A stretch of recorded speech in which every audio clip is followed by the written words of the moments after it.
This webinar is to discuss the School Streets programme that's being introduced in Merton. I'm delighted today we're joined by Councillor Martin Welton, who's the Cabinet Member for Regeneration, Housing and Transport, and by Councillor Eleanor Stringer, who's the Cabinet Member for Children's Services, Schools and Adult Education. We also have with us Sam Dillon from Sustrans. He's the Healthy Streets Officer for them. And Katie Halter is the Merton Council Climate Change Officer. So a couple of housekeeping things. We will be keeping everyone on mute apart from the speakers.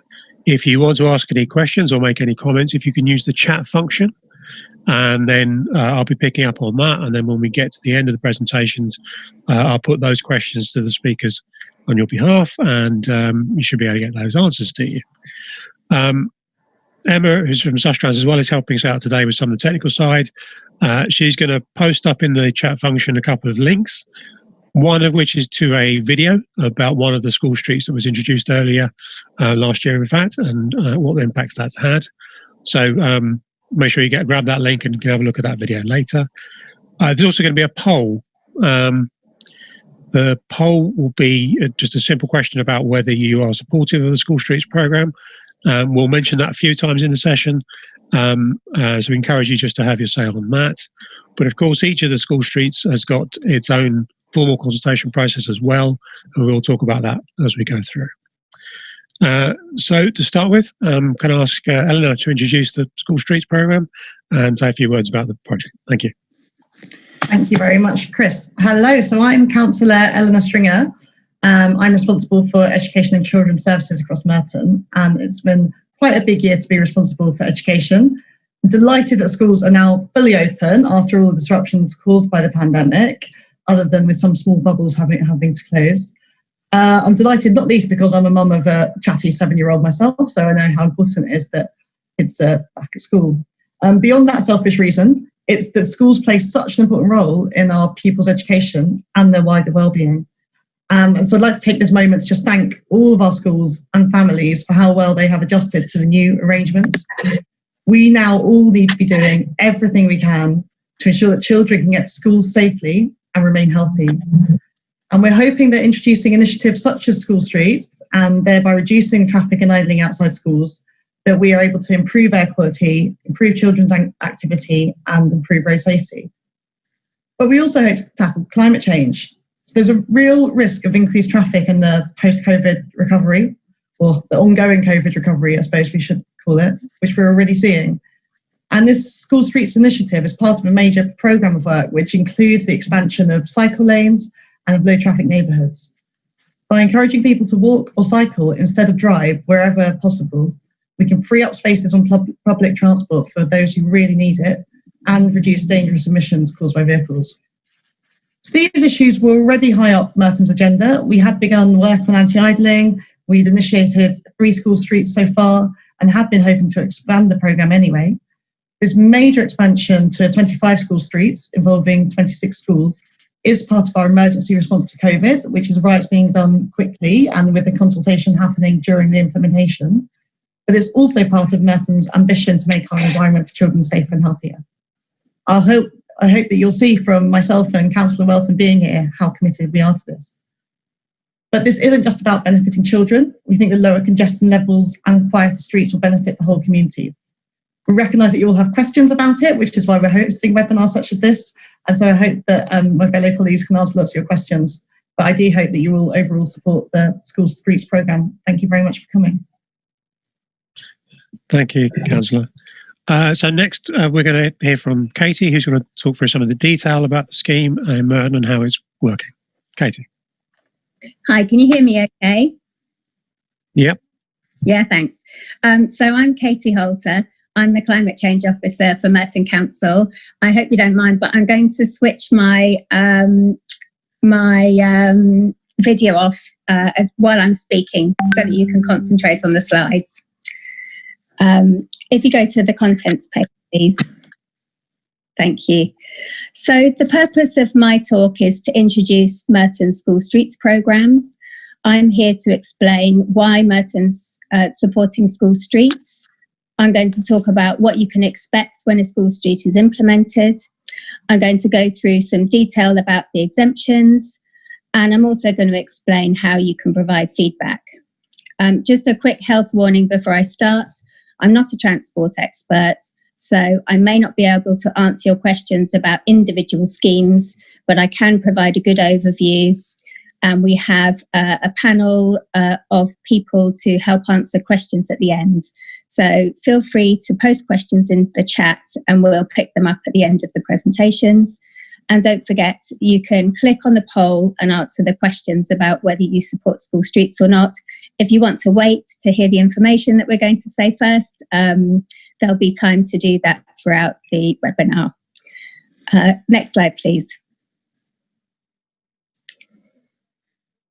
So just to explain what school streets are, if you don't know, they're really based on a very simple premise. Access to motor vehicles are restricted along roads with a school. Those restrictions occur for a short period of time when children are entering and leaving the school. This substantially reduces motor vehicle traffic, and that has a good impact on reducing congestion, improving air quality for everyone on the school street. And really importantly, that drop in motor vehicle traffic creates a safer and healthier environment for children to walk or scoot or cycle to school. What we hope is that's a stepping stone towards a permanent behaviour change towards more active and sustainable travel and lower motor vehicle use in Merton. Next slide, please. So there are a lot of reasons to support school streets. We recognise that a short vehicle restriction is not going to solve everything, but when you take all the reasons together, we think it's a really, really good step in the right direction. So I'm going to take you through a little bit of evidence to explain why. Next slide, please. So like most areas in London, we know that air quality is a problem in Merton.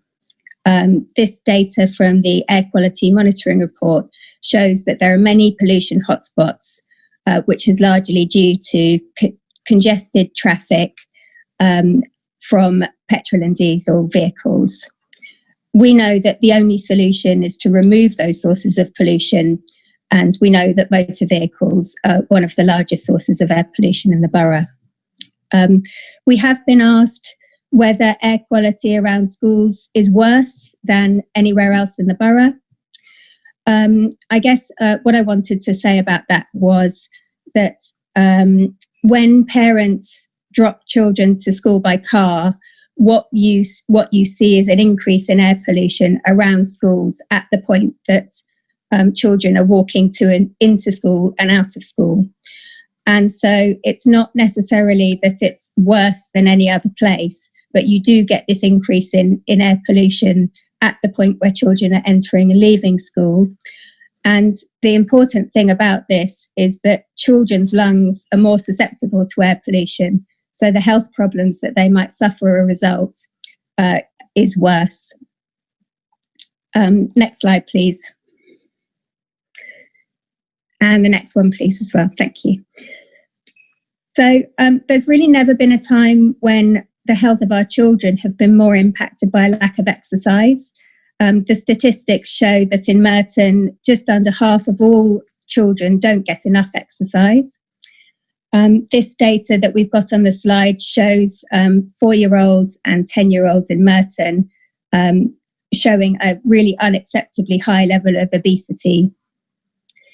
So we hope school streets encourage more active travel. So anything we can do to encourage children to be more active is going to have a positive effect on children's health.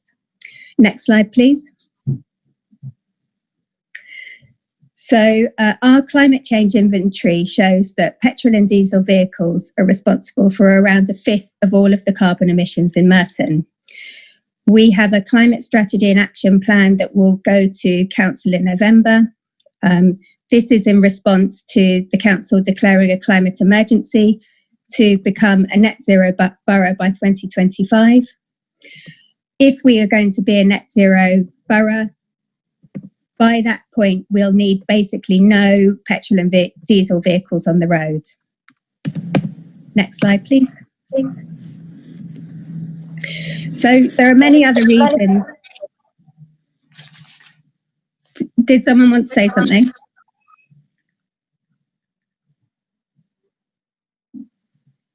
I'll continue. I couldn't hear what that person was saying, sorry. There are many other reasons to support school streets, not least being to support a green recovery from the COVID pandemic, as Councillor Stringer said in her introduction. And also not least because it's a safer and more pleasant environment for everyone using the streets. Sam Dillon in the next talk will talk a little bit more about those benefits. Next slide, please.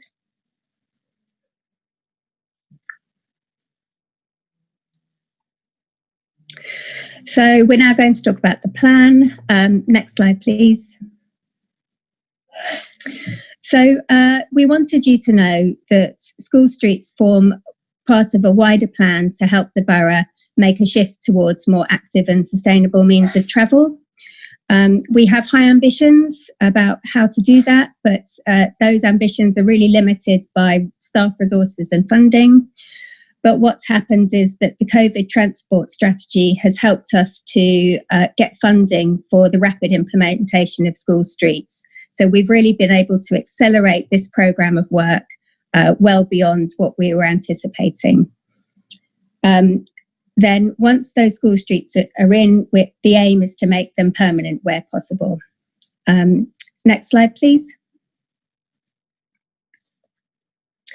So just to let you know that the wider plan involves things like providing more improved infrastructure for cycling, prioritising transport routes for public transport, and also some other types of part-time road closures, like the one in Wimbledon Village. Next slide, please. So this is a list of the schools that will have a school street scheme put in. There are, as Councillor Stringer said, there are 25 school street schemes covering 26 schools. There's a lot of information on the school streets website. So if you Google school streets in Merton, it'll be the first hit. And what you can see there is details of all the schemes on the website and also a map of where the school streets are. Next slide, please. So since the school streets have been announced in July, the transport team have really been working flat out to implement those. There are three main aspects about delivering school streets, which I'll go into in a bit more detail. So one is the physical signage. So I believe that all the signs are now in, or if not, they nearly are. And the signage going in marks the start of the school street and also the start of the statutory consultation period. The second aspect is arranging exemptions and enforcement. So we know that exemptions for some of the school streets are in place, but not all of them. And I'll explain how those exemptions can be applied for in a minute. The third aspect is the consultation. And I believe we have now all of the consultation forms on the School Street website, so people can write in and make comments. We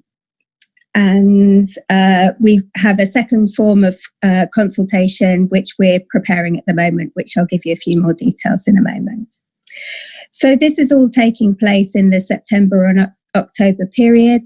The consultation will last 6 months, so by spring, we'll be able to respond to the consultation and make a decision about the extent to which the school streets will become permanent. Next slide, please. So in terms of what to expect, we think most of you will probably have seen the signs now. So this is a typical sign that we've been putting up to mark the entry and exit points of the school street zone. They show the times when the vehicle restrictions are in place. Those are usually between 45 minutes and an hour and a half, and the timing is dependent on essentially whether the schools have requested particular times. So most of them are a 45-minute period, but there are some that are longer. We expect everyone to abide by the restrictions as soon as the signs go in. They will, in the first instance, be enforced by mobile cameras. So that means that if you're driving in the school street zone during a restricted period, you will be issued with a penalty charge notice unless you have registered for an exemption. But this is important. We know that the exemption process is taking a little longer, so we won't enforce a school street until people have had a chance to apply. So if you're a resident that's living on a school street that's just been implemented, you should receive a letter which explains how to apply for an exemption, and then you'll have roughly a month to apply before any sort of enforcement will kick in. Next slide, please. And the school streets won't be enforced on weekends or school holidays. So a little bit about exemptions. So all residents who live on a school street will be eligible for an exemption, along with affected businesses and emergency services. So, as I said, if you're a resident, you should receive a letter explaining how to apply for an exemption. And if you want to check whether that has already been sent out, or you've lost the letter, or you just want to read it, the copies of those letters are on the School Streets website. If you are a parent or a teacher or a carer who thinks that they're also eligible for an exemption, so they can apply for exemptions too. For example, if you're a blue badge holder or your child is disabled, these exemptions can be arranged through the school. So schools have been told how parents or other people associated with the school can apply for exemptions. So in the first instance, you need to talk to and agree with the school whether you're eligible for an exemption if you're a parent or a carer.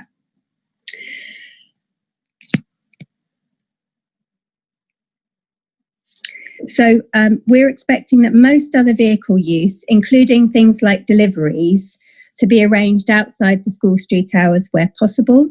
In the last webinar, that caused quite a lot of concern. So I just want to respond to anybody now who's concerned about deliveries. What we found with previous school streets is that it hasn't been a major issue, and if anything, it's only been a minor inconvenience. This is partly because Google Maps pick up these school street restrictions over time, so there won't be too many problems with people accidentally going into the zones. Most deliveries don't deliver direct to your door, so they have to carry them for a small way. And if that's the case, most delivery companies should be able to manage that without a problem.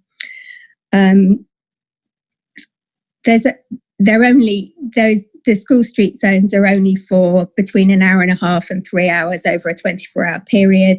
So we're hoping most people can arrange appointments and deliveries outside of those hours. And then when you balance off the minor inconvenience of deliveries versus the importance of encouraging reduced air pollution and helping climate change and helping children have more active and healthy lives, we hope that you'll see that that's a price worth paying. Next slide, please. So this is an example of a consultation letter that if you're a resident, you should have already received if the signage has gone in. As I said, copies of those letters are available on the website. Next slide, please.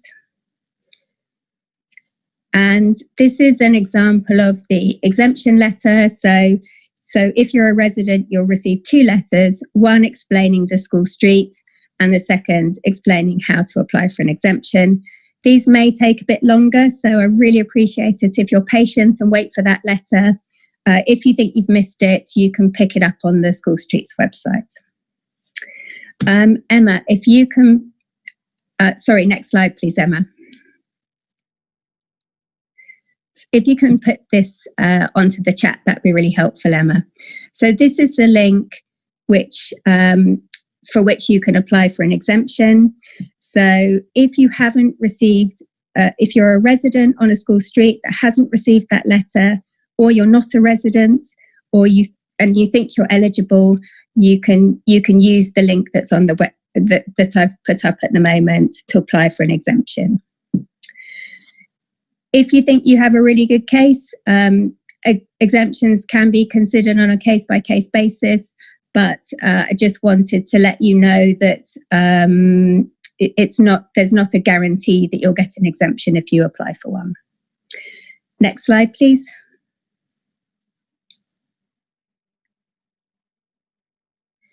So just a final word from me about consultations. You may have been wondering why you haven't been consulted before the signs went in. And the reason why that's the case is because they were put in under an experimental order. And this means that experiencing the school street forms part of the consultation. So the consultation only starts when the signs go up, and that consultation will last for 6 months. And the reason why we haven't, sorry, I'll start again. So this is my ask, really. We ask you to wait a couple of months before responding to the consultation, because this allows you to experience the school street and have an informed opinion before you go into before you respond to the council on whether you support the school street or not, or whether you suggest any changes. There are 2 ways to give feedback. The first is to fill out a form on the website. I believe all the forms are now on the site. So each school street has an individual consultation process. If you go to the consultation section of the School Streets website, you'll be able to fill out a very, very simple form and where you can provide your views. We're also setting up a website called Commonplace. And on Commonplace, you can click the location of the school street you want to comment on and post a comment. So it's a very simple process. We're still in the process of setting that up. But once we do, that will be, the link to that will be available on the School Streets website. So that's all from me. Before I pass on to Sam, I just want to remind you to fill in the poll if you haven't done so yet, and feel free to post any questions that you have on the chat, which we'll pick up after Sam's presentation. So thanks very much. Over to you, Sam. Thanks, Katie. Hi, I'm Sam Woodern. I work with Sustrans. We're a national charity working to make it easier for people to walk and cycle. We've implemented dozens of school streets across London and many, many more across the UK. And we've just conducted some new research that shows the majority, 81% of London parents agree that local authorities should be doing more to make it easier for children to walk and cycle to school during this COVID-19 pandemic. And that 53% of London parents say they dislike their route to school, and the number one reason for this is congestion. With Transport for London, they're funding 430 new school streets across the capital. And then currently London is ahead of the rest of the UK, making it easier for people to walk and cycle. Just put the next slide on, Emma. Thanks. And in London, we've actually seen more children walking to school since the pandemic. It's currently at 62%, up from 47% before the pandemic. And again, this is higher than the rest of the UK, currently on 52%. We've worked with Edinburgh Napier University to conduct an evidence review on school streets from across the UK, especially London. And we found lots of findings from this, but the key one is they help lower congestion and improve air quality, and that school streets are better for everyone. And again, the research does show this, and this is linked on the Sustrans website. So closing the roads to cars to create space for walking, cycling and street play benefits people's health and safety. And we've also found it doesn't cause problems for local traffic flow either. This means that the places where children gather on their journeys to school can and should be made safer and cleaner. And so controlling traffic outside the school gates can be key to ensuring safe travel to and from school after the pandemic as well as during it. In almost every example of the school streets that we studied, the total number of cars on the streets around the school and the local area reduced significantly. There were no signs of nearby road safety problems in the surrounding streets. There was also no evidence after the trials of cars just kind of moving to the streets around the school rather than just outside the school gate. So yeah, no negative impacts after the trial period is like kind of the conclusion. And these safer streets just led to more children walking and cycling to school, as you'd expect.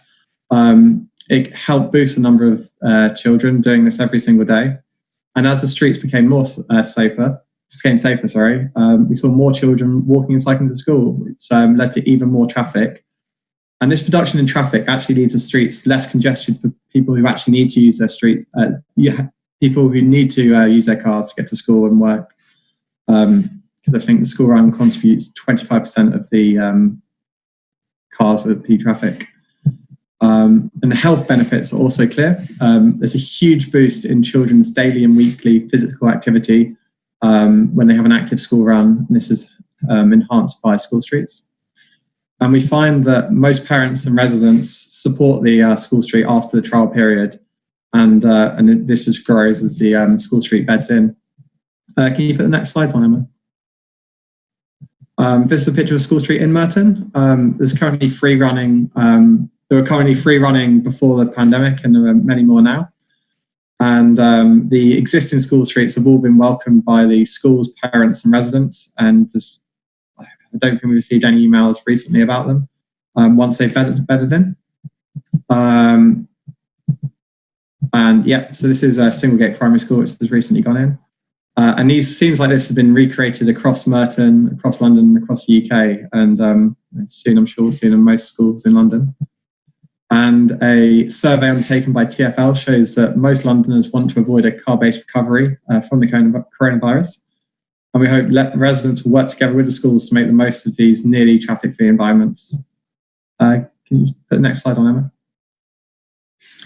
Emma? This is just an example of one school we've worked with in London. Obviously, we've seen a significant traffic reduction surrounding the schools, with 158 fewer vehicles passing the school per day at these peak times. I think the photos show the difference. Can you show the next slide, Emma? Yeah. And so once we put in a school street, we see a dramatic reduction of the number of students, percentage point reduction of the number of students being driven to school, a dramatic increase in the number of students walking, cycling and scooting to school. After one school street in Tower Hamlets, we had 90% support from the parents and residents of the school street. Next slide, Emma. Great. And I'm happy to take any questions about any of our individual projects. Thank you.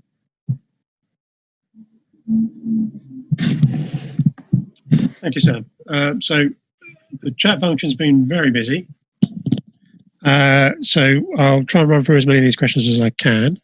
There's quite a few coming in related to what happens in the neighbouring roads around school street schemes.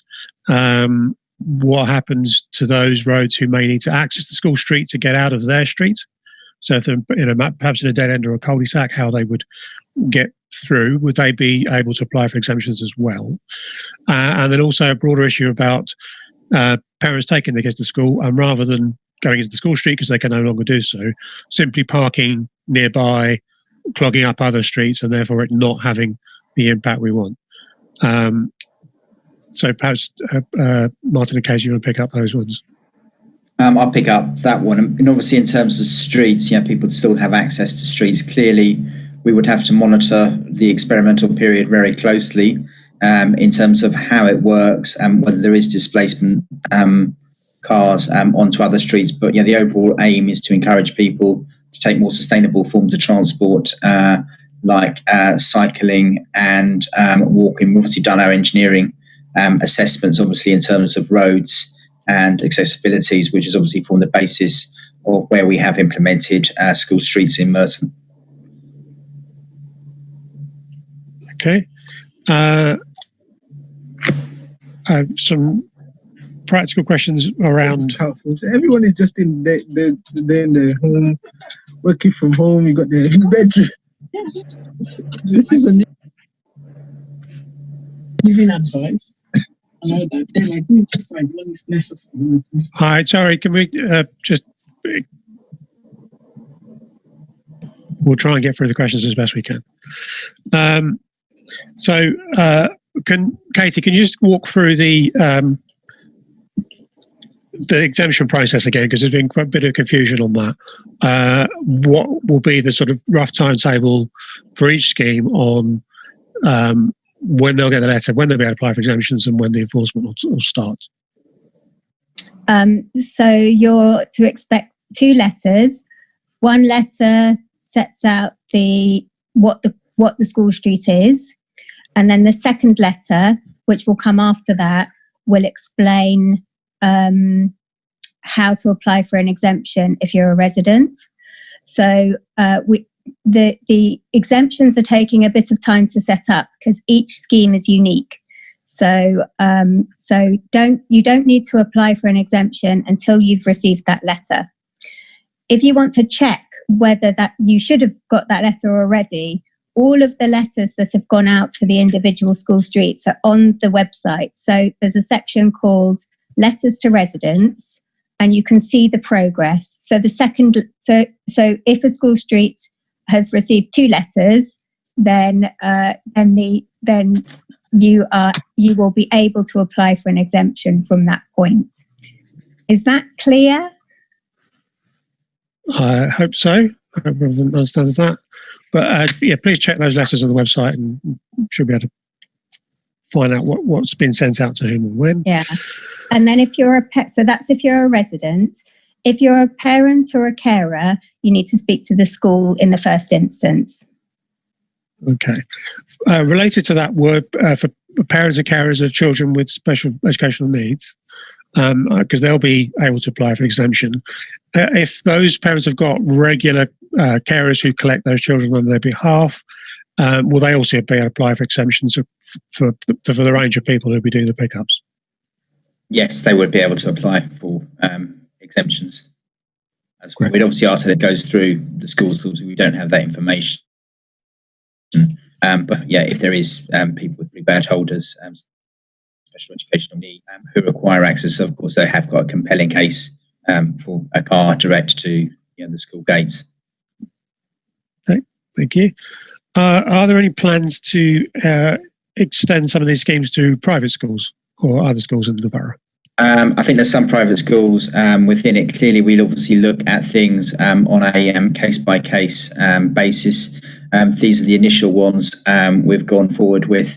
I know there's been some schools not taken forward, obviously, in this first tranche, which is in incredibly large numbers. But we would obviously look at that further. But yeah, there is private schools amongst them. One of them is Date Valley in Mitcham, just to cite one example.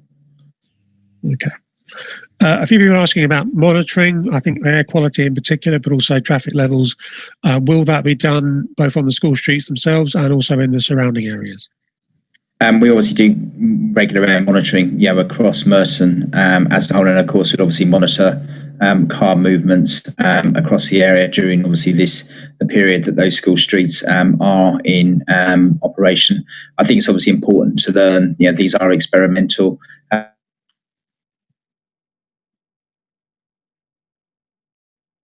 We've lost Councillor Wilson there. So we obviously will see how things to obviously improve the air quality outside.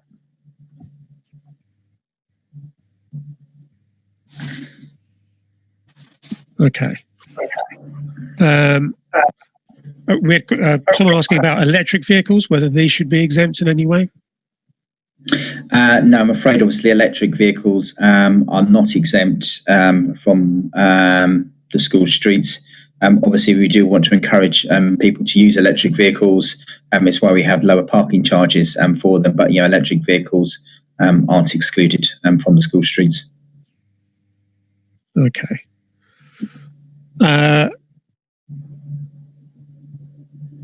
A point was made around primary schools. Don't most parents already walk their children to primary school? Should we be focusing on secondary schools instead? We are focusing on some secondary schools. Within it, you will obviously see Rutlish, Ursuline, Rickard's Lodge. They're schools where we're having school streets actually implemented. So it does include high schools, and it does include primary schools. We are aware in some instances there is less cars that do go to high schools, but I think as part of that process, we'll obviously monitor movements. Okay. A lot of chatter, I think, specific one to one of the sites around Downs Road and Edge Hill. People asking about whether that's feasible to make one way. Is that something you can say back to the colleagues and ask them to have a look at? I think at the moment it's obviously something we will have to consider. There's obviously wider implications, obviously, of making the Downs and Edge Hill one-way roads, and that would have to be considered in a wider context. Is something we can certainly look at doing. They're not actually school streets at present. We decided not to proceed with school streets in those locations. But whether you make them one way or two ways, I think we'd have to involve the councillors, but also as well the residents who actually live on both those roads. And there's also a cost attached to it, and finances at the moment are very challenged within the council. Okay. Someone asked whether it was feasible, rather than residents having to apply for exemption forms, simply to exempt any vehicle that's registered at addresses on those streets. Is that something that's logistically possible? It's a separate process. Obviously, with exemptions, there's clearly people as well who will have cars who live on those roads. They might be registered, but clearly there's it's another database. So they have to carry out this system, because we also know there's cars obviously that are in controlled parking zones, but people also as well have off-street parking in some of these instances and don't require a permit. So it's obviously, if there's any residents that live within the roads, they are fully exempt from the school street. Okay. How much has this scheme cost to Merton? There's a question that's come in. The money's been funded not from Merton Council. We've received the money from Transport for London. It's £340,000 in packages for schemes across the borough, but that money has had to be spent by the end of October, which is obviously why we're moving to an accelerated timetable. Okay. So, someone asked about the Merton M card. So I'm not familiar with that. What that role has. Is that something anyone knows anything about? I don't know about the M card. I mean, I think Okay. Okay.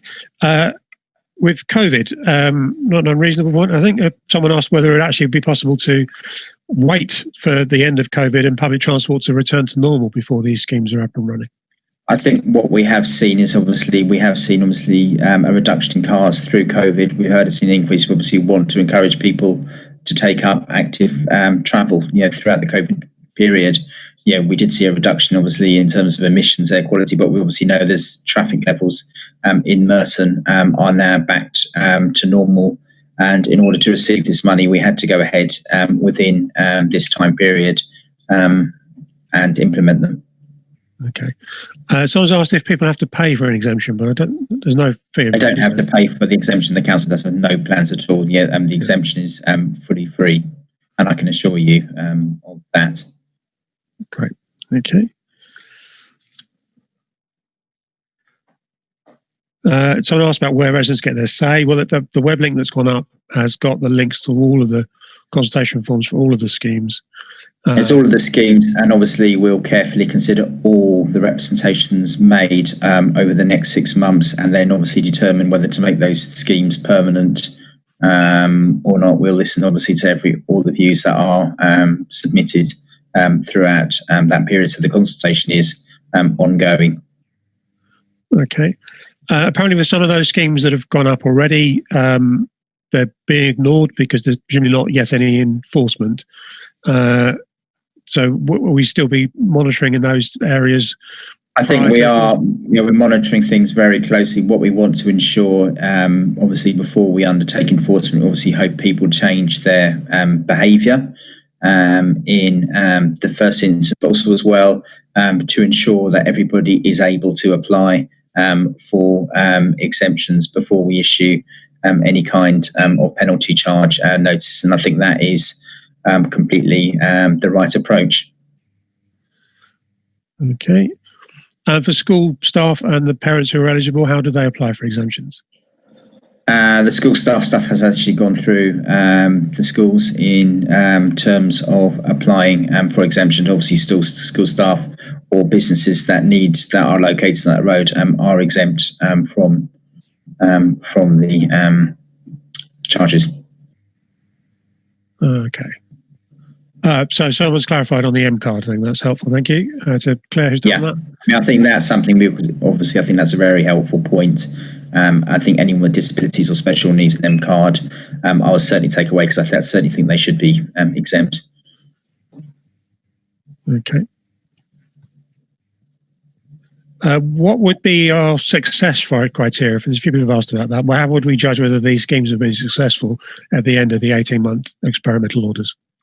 I think in terms of the end of the 18 months experimental orders, we'd obviously want to have seen a reduction in car use around school, and actually cleaner air and a safer environment.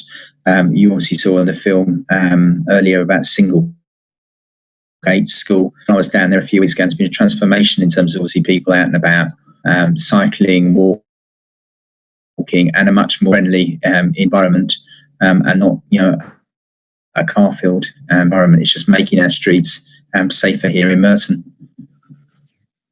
Okay. I know you mentioned deliveries, Katie, in your speech, but it's coming up quite a lot again, particularly in relation to things like Amazon, where you have a lot less control over those time slots. And I think Sam as well, in the last meeting, we talked about those kind of deliveries. In other schemes, how has that impacted? In terms of other schemes across the borough, across the borough, and then Sam's experience elsewhere in the country as well.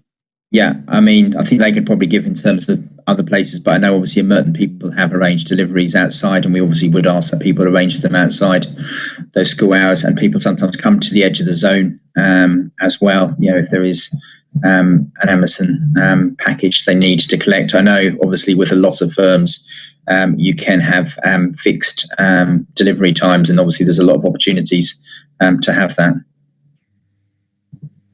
Yeah, we've seen in other schemes that obviously the delivery vehicle will come up to the edge of the scheme and then do the last leg of the delivery on foot, and doesn't seem to have caused any problems in the 3 existing schemes in Merton or other school streets we've implemented across the country.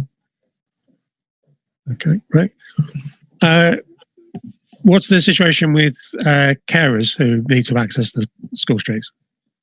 Clearly, obviously, if there is carers, that people have specific registered carers, then of course they should be able to access the school streets. And as well, if there is people who've got specific needs, they will be considered on a case-by-case basis. And if they have carers, I think that's a fair point for an exemption. Okay. So I'm just trying to scan through and see if we've missed anything.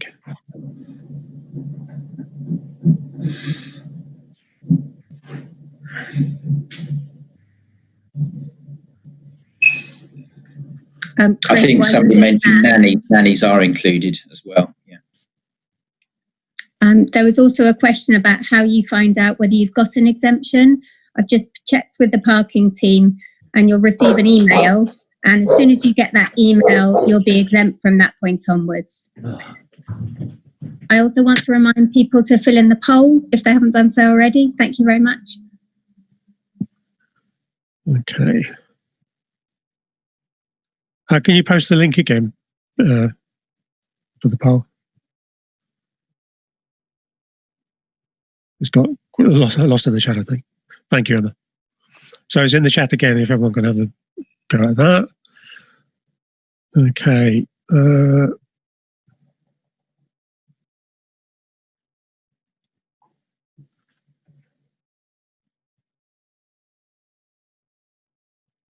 So if people are driving into the school streets outside of the regulated hours, they won't need an exemption, is that right?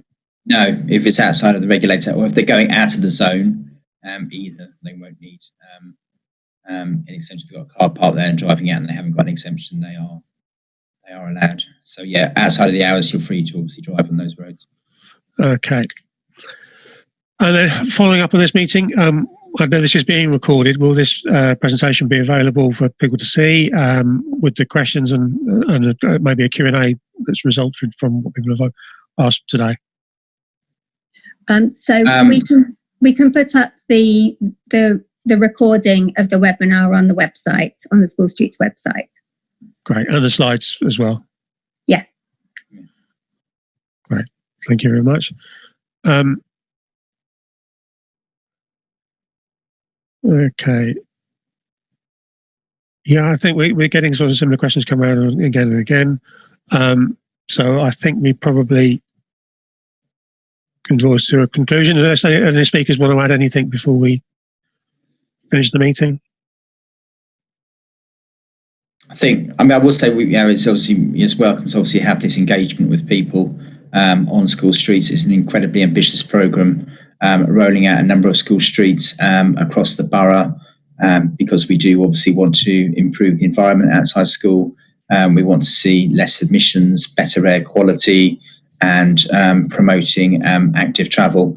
And I know there's obviously many points of views in terms of school streets, and as a council, we do greatly value the feedback which people have given us. I also know there as well, there is a lot of support from parents at many schools for the introduction of school streets, but also as well in terms of local residents, because they see obviously the roads they live on and the problems caused by the school run every day. So it's a programme which is ambitious, but obviously we have this opportunity to make a step change in behaviour across the borough, and I do welcome their introduction. Thank you. Thank you, Councillor, and thank you to all our speakers, and thank you everyone for attending today and your contributions in the chat function. Clearly, this is an issue that excites a lot of interest and people feel very strongly about it. So there is an opportunity to have a say on all of the schemes. I know normally we would do the consultation first, but the circumstances mean we are doing it through this route. So once you have a chance to see the schemes in operation, you'll be able to give your feedback and make sure you let us know the impact it has on you, both positive and negative. So thank you very much, everyone, today for coming, and we'll close the meeting now. Thank you.